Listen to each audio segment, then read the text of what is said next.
Hey folks, welcome back to the channel. I've got a different episode today. It's my second acoustic guitar that I've done on the channel here. And this one is a bolt-on neck. It's a early 70s Epiphone FT-140, known as a Blue Label. This one has a particular problem, which I think is related to the screws pulling out of the neck. The action is about a ½ inch or more high, and there is no adjustability left in the bridge. You can clearly see the neck pulling away. I'll give you a still shot of that, and it's got a few finish issues that I'll probably address as well. So let's go ahead and take these strings off and see what we're dealing with. All right, the strings are out of the way, so now I'm going to take off the neck. So Epiphone makes a little cover plate that goes over this neck joint, and the holes for the neck are much bigger screws that are accessible through here. And there's a pretty giant neck block on the inside of this guitar. All right, well, there was a little shim in there, and there is a little bit of cracking going on. This actually has a crack that runs down through these two points here for the neck screws and all the way into the heel. So what I'm actually gonna do, I'm gonna start by drilling a series of smaller holes through this smaller crack and kind of stitching it together. I probably could just replace this whole piece here at the heel with another piece of wood, but I don't want to disturb anything in the truss rod, and to be honest, this is not my strong suit. So I'm gonna just go ahead and try to stitch this together with a poplar dowel rod, and also I'm going to plug these larger holes.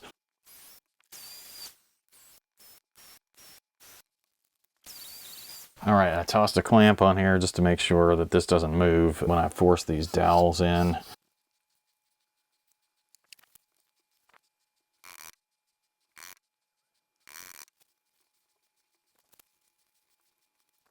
This definitely won't be the cleanest or prettiest job I've ever done. I'm just trying to put a little bit of glue inside each one of the holes before I start.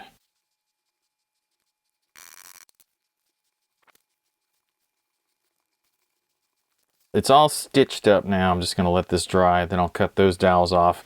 So after cutting my smaller plugs off flush, I went ahead and installed the larger plugs into the neck holes, and then I sanded everything smooth. I covered everything with a poly coat so that everything looks nice and uniform. None of this will be seen once the neck is installed because the joint is closer to maybe a ½ inch up from this line in the finish. You can tell the difference in the original finish and a clear finish. There is some kind of a tint or a stain inside the original finish, and that's going to cause a couple of issues, especially when it comes time to fix some of the damage to the sides of the body. Here's a better view of the neck pocket. There's a disconnect between this reinforcement that goes under the sound hole and the rest of the neck block, but this piece goes all the way down, so it meets with this strap button that goes through this part of the guitar. Also in this view, you can see some of the damage that was on the top. There was actually a crack here, and I have started filling those cracks with a little bit of thin super glue and just using these little pipettes to suck up some super glue and drop it into the finish. Once I get these up above the level of the surface of the guitar, I'll scrape them off with a razor blade to level them off, and then I'll wet sand and polish them back up. They are a little bit different in color. You can see, especially on something like this, they're a little bit different in color when that super glue contacts the natural wood, and I think it also has something to do with the fact that there's quite a bit of yellowing in this finish itself. You can see the difference in the color where the fretboard overhangs the sound hole. At any rate, I still want to go ahead and chase any of these little cracks or exposed wood with super glue just to protect the integrity of the top. Elsewhere on the guitar here, I've got some white marks that I'll be able to take off as I polish things. You can also see some dings in the finish, and some of them are actually quite large. I think there's a bigger one over on this side, here and here. I'm going to have to stain those with something to reduce the appearance of them, but I'm not going to be able to match the stain of the guitar entirely. So here on the headstock, you can see more of that damage that shows the natural color of the neck versus the stained color. I'm going to have to stain these little damaged areas with some stain to make the appearance a little bit nicer. I went ahead and did that on the back edge on the bottom. I found a rosewood stain that matches okay, and they really don't show up that much now.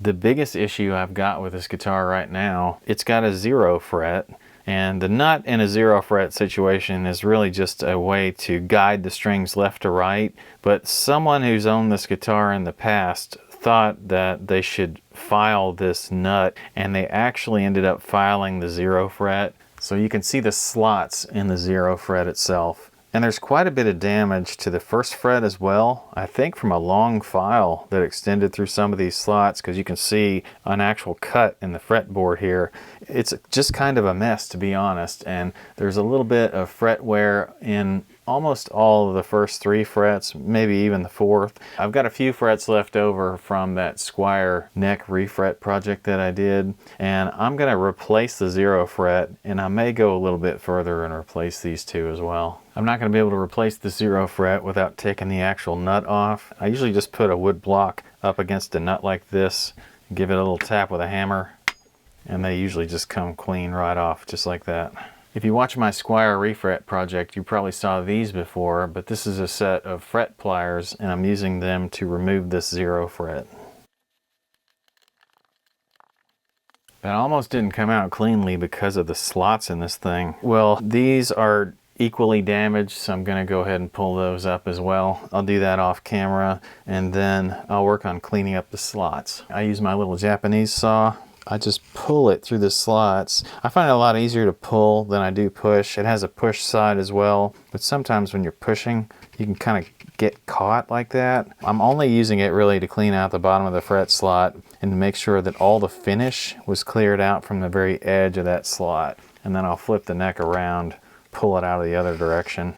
I've also got a little depth gauge that I use to check the depth and also check the radius. This one's probably around the 12-inch radius. If I can fit this in the slot and come up to the level of the lines on it, I'm usually okay in terms of the fret tang depth. Now for fret wire, I'm just going to use these 3 leftover pieces of fret wire that I had in the Squier refret process. These are vintage size fret wire, so they actually pretty closely match the appearance of the old frets, and probably the height too. In fact, they may be just a little bit taller, which is going to work out for me. But the other thing about them is that they came pre-radiused with a 7.25-inch radius, and because of that, they're a little bit high in the middle, and I think I'll be able to seat those really well. I'll do that with a plastic hammer, and then I'll super glue them in just to make sure that they don't come back out. By the way, if you're wondering why I'm only replacing the first 3, it's because I really only have these 3 pieces of this fret wire,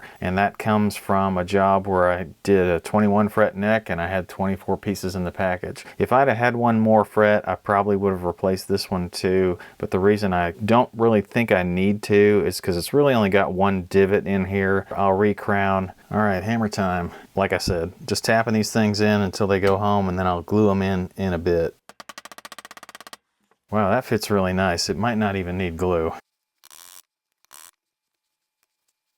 I'm going to go ahead and at least glue the 0 fret.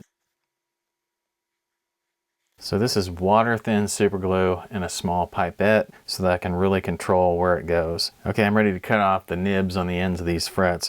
You can see I went ahead and did the gluing, and that dullness in the fretboard, if you can see that, is from scraping that I did just to get any excess glue off. And I kept the scraping to a minimum just so I didn't remove any of the stain. And when I oil this back up, you won't be able to see that that's there at all. And if you do, I can just buff it with some fine steel wool and get rid of it.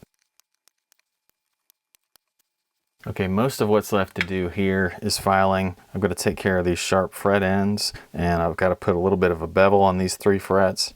All right, I've got my ends filed off now. Put a nice little bevel on there. Just took a small file and did all that work. Then I also used a crowning file to kind of go over the tops of them, just make sure they were all nice and smooth, and most especially to round off those ends. So everything's really nice. Also, I used a fret rocker and just made sure that none of these 3 frets here rock at all. If anything, this 4th fret is just a tiny touch lower than these 3, which is okay.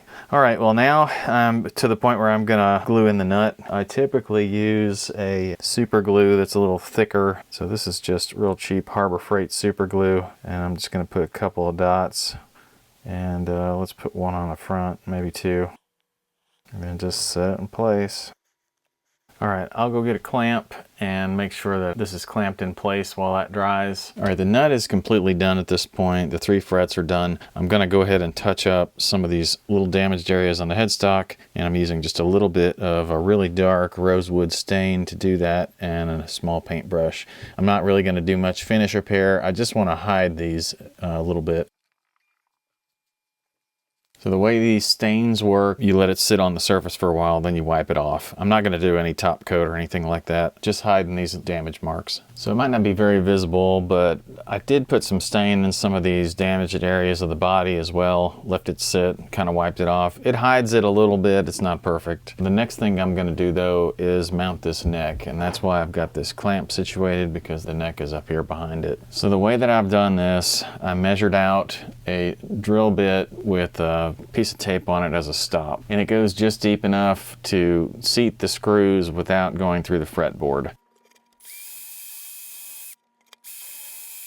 Okay, so that's one side. I'll flip the clamp over to the other side, do the other side, but it's the same process. So the neck screws are back in it, the neck is mounted. At this point, I've not put back on the cover plate for the neck yet. I've not put back on the truss rod cover. Those are things that I'm gonna wait until I put the strings on it, because obviously things might need to be moved around. And even though this has an adjustable bridge, the neck angle might be an issue. I'm going to put the strings on off camera. I'm reusing the old strings for the moment just as a test to see if everything is set up correctly, and we'll go from there. All right, strings are back on it. I went ahead and adjusted the bridge. All I did to do that was get your favorite string action gauge and find a measurement that you feel comfortable with. I went with 100 thousandths on the low E and about 80 thousandths on the high E. I'm going to go ahead and replace these covers off camera, but I appreciate you guys hanging with me through this episode. This thing is in much better playing shape and actually usable now, and I'm very happy about the progress I made on it. Couldn't make it completely cosmetically pretty, but you know, it actually turned out pretty well overall. So thank you all for all the likes and the comments. I appreciate the subscriptions, and I'll see you guys next time.